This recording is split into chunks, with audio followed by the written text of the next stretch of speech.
America को अरबों dollar का भारी नुकसान हो सकता है, लेकिन वजह है ट्रैवल डिमांड का गिरना। अब जरा सोचिए कि क्या ये सिर्फ एयरलाइंस पर असर डालने वाला है? तो इसका आंसर है नहीं। ये पूरे यूएस की इकोनॉमी को हिला सकता है, क्योंकि टूरिज्म और ट्रैवल इंडस्ट्री में गिरावट से यूएस की जीडीपी पर भी भारी असर पड़ने वाला है और इसका सीधा असर पड़ने वाला है भारतीयों की आर्थिक स्थिति पर। क्यों? क्योंकि लाखों की संख्या में भारतीय हर साल यूएस ट्रैवल करते हैं, पढ़ने के लिए, काम करने के लिए या फिर घूमने के लिए।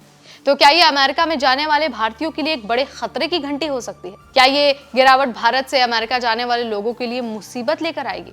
आज के इस वीडियो में हम इन सवालों के आंसर आपको देने वाले हैं बहुत आसान भाषा में। नमस्कार, मेरा नाम है नेहा उपाध्याय और आप देख रहे हैं एनबीटी टेक। तो देखिए, सबसे पहले तो यही जान लेते हैं कि आखिर ट्रैवल डिमांड घटने की वजह क्या है। तो देखिए, ट्रैवल डिमांड घटने की वजह बहुत सारे हैं और इनमें से कई कारण भारत से अमेरिका जाने वाले लोगों को भी सीधा प्रभावित कर सकते हैं। पहला कारण है महंगे हवाई टिकट्स। एयरलाइंस ने पिछले कुछ सालों में कीमतें बढ़ा दी हैं और भारतीयों के लिए फ्लाइट्स की कीमतों में उछाल आ चुका है। इसके अलावा वीजा प्रोसेसिंग में देरी भी इसकी बहुत बड़ी वजह है। अमेरिका में वीजा प्रोसेसिंग में अब पहले से ज्यादा वक्त लग रहा है और बहुत सारे भारतीय ट्रैवलर्स को अनसर्टेनिटी का सामना करना पड़ रहा है। इसके अलावा अर्थव्यवस्था यानी कि जो इकोनॉमी है उसमें मंदी का बहुत ज़्यादा असर है। जो ग्लोबल रिसेशन है और कम खर्च करने की जो प्रवृत्ति है वो भारतीय ट्रैवल्स को भी प्रभावित कर सकती है, क्योंकि महंगे ट्रैवल खर्च अब बहुत से लोगों के बजट से बाहर हो चुके हैं। इसके अलावा कोविड का असर भी कहीं ना कहीं इसके पीछे बड़ी वजह है। महामारी के बाद लोग अब ट्रैवल करने में ज़्यादा सावधानी बरत रहे हैं और कई भारतीय अब अमेरिका जाने से पहले 100 बार सोचते हैं।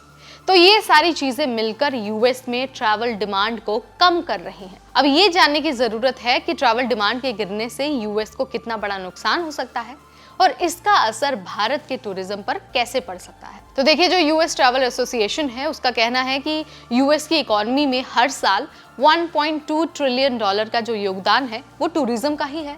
भारत से भी हर साल लाखों लोग अमेरिका जाते हैं, चाहे वो स्टडी के लिए हो, वेकेशन के लिए हो या फिर बिजनेस के लिए। अगर अमेरिकी ट्रैवल डिमांड घटती है तो यूएस इकोनॉमी को 30 से 50 बिलियन डॉलर का नुकसान हो सकता है और इससे जो इंडिया यूएस ट्रैवल मार्केट है उसको भी गहरा असर पड़ सकता है। यह नुकसान अमेरिकी एयरलाइंस, होटल इंडस्ट्री और लोकल बिजनेस के लिए बेहद गंभीर हो सकता है। क्यों? क्योंकि भारतीय टूरिस्ट एक मेजर सोर्स ऑफ रेवेन्यू है। जैसे ही ट्रैवल डिमांड घटती है, इसके सीधे प्रभाव से जॉब और लोकल बिजनेस भी प्रभावित होते हैं और इसका असर भारतीयों पर भी हो सकता है। अमेरिकी टूरिज्म सेक्टर में काम करने वाले लाखों लोग, जिनमें बहुत से भारतीय नागरिक भी शामिल हैं, वो अपनी नौकरियां खो सकते हैं। एयरलाइन और होटल्स पर भी इसका सीधा असर पड़ेगा, क्योंकि भारतीय टूरिस्ट से इन सेक्टर्स को भारी रेवेन्यू मिलता है। इसके अलावा जो स्मॉल बिजनेसेस हैं, जैसे कि रेस्टोरेंट बिजनेस है, ट्रैवल एजेंसियां हैं, जो टूरिस्ट पर ही निर्भर हैं, उन्हें भी नुकसान होगा। अगर डिमांड घटती है तो जॉब्स का नुकसान और अनएम्प्लॉयमेंट दोनों बढ़ सकता है, खासकर उन भारतीयों के लिए जो इन इंडस्ट्री में काम करते हैं, यानी कि जो हॉस्पिटैलिटी इंडस्ट्री का, रेस्टोरेंट बिजनेस का हिस्सा है। उन भारतीयों के लिए अब नौकरी बचा पाना थोड़ी मुश्किल हो सकती है और नई हायरिंग तो होगी ही नहीं। तो आप समझ सकते हैं कि कैसे यूएस में जो ट्रैवल डिमांड है उसकी वजह से यूएस की इकोनॉमी को तो नुकसान होगा ही, साथ ही जो भारतीय हैं उन पर सीधा सीधा असर पड़ने वाला है। तो इस बीच अब सवाल ये उठता है कि गिरती हुई ट्रैवल डिमांड के बीच यूएस अपनी इकोनॉमी को आखिर रिकवर कैसे करेगा और भारत से अमेरिका जाने वाले लोगों को अब क्या करना चाहिए। तो देखिए, यूएस की जो सरकार है, जो ट्रम्प सरकार है, उसने कई सारे कदम उठाए हैं।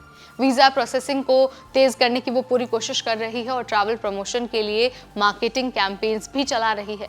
एयरलाइंस को डिस्काउंट और इंसेंटिव्स देने की योजना बनाई जा रही है ताकि जो ट्रैवल डिमांड है उसे बढ़ाया जा सके। लेकिन अगर ट्रैवल कॉन्फिडेंस वापसी नहीं करेगा तो रिकवरी बेहद स्लो हो सकती है। और ये सिर्फ अमेरिका का मुद्दा नहीं है, बल्कि इस ग्लोबल स्लो डाउन का असर भारत और बाकी देशों पर भी होने वाला है। भारत से अमेरिका जाने वाले इंडियन स्टूडेंट्स, प्रोफेशनल्स और टूरिस्ट अब डबल कॉशन से काम लेंगे। इसके साथ ही ट्रैवल एजेंसीज और जो टूरिज्म सर्विसेज हैं, जो इंडिया यूएस रूट पर डिपेंड करती हैं, उन्हें भी मुश्किल हो सकती है। क्यों? क्योंकि जब यूएस में गिरावट आएगी तो ग्लोबल टूरिज्म चेन भी धीमी हो सकती है और इसका असर भारतीय यूएस ट्रैवल पर जरूर पड़ने वाला है।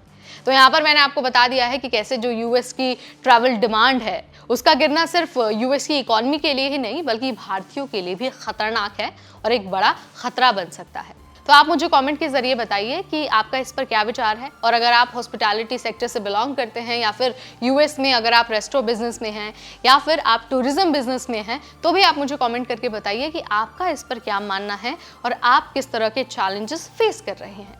ऐसे वीडियोस, ऐसे update, study abroad, work abroad और इमिग्रेशन से रिलेटेड हर एक छोटी बड़ी पॉलिसी चेंज हम आपके लिए लाते रहेंगे सिर्फ और सिर्फ एनबीटी टेक एड पर।